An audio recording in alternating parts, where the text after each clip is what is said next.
ద్రౌపది ఈ యొక్క విషయం అభిమన్యుడి భార్య ఉత్తరకు చెప్పకుండా ఉండి ఉంటే పాండవ వంశం మొత్తం అంతమైపోయేది అని మీకు తెలుసా? కురుక్షేత్ర యుద్ధం జరిగే సమయంలో తన కడుపులో ఉన్న బిడ్డకి ఏమైనా అవుతుందేమో అని భయపడుతున్న ఉత్తర దగ్గరకు ద్రౌపది వెళ్ళి, ఓ పుత్రి, ఎందుకు భయపడుతున్నావు? నేను ఒక విషయం చెప్తాను, ఇది నేను ఇంతవరకు ఎవ్వరికీ చెప్పలేదు, సరిగ్గా విను అని చెప్తుంది.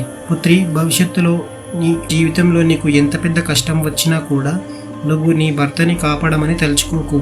నువ్వు తలుచుకోవాల్సింది ఒక్కరిని, ఆయన్ని శ్రీకృష్ణుడు. ఆ రోజు దుశ్శాసనుడు అంత పెద్ద సభలో నా చీర లాగుతున్నప్పుడు నేను ఆ సభలో ఉన్న ప్రతి ఒక్కరిని కాపాడండి అని వేడుకున్నాను. నన్ను ఎవ్వరూ కాపాడలేదు. చివరికి నా 5 మంది భర్తలు కూడా కాపాడలేకపోయారు. ఆ తర్వాత శ్రీకృష్ణుని వేడుకున్నాను.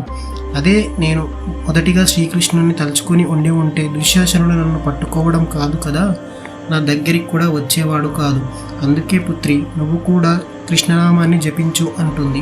ఎప్పుడైతే అశ్వత్థామ బ్రహ్మాస్త్రాన్ని ఉత్తర గర్భంపైకి వదులుతాడో ఉత్తర ద్రౌపది చెప్పిన మాటలు గుర్తుకు వచ్చి శ్రీకృష్ణుని తలుచుకుంటుంది.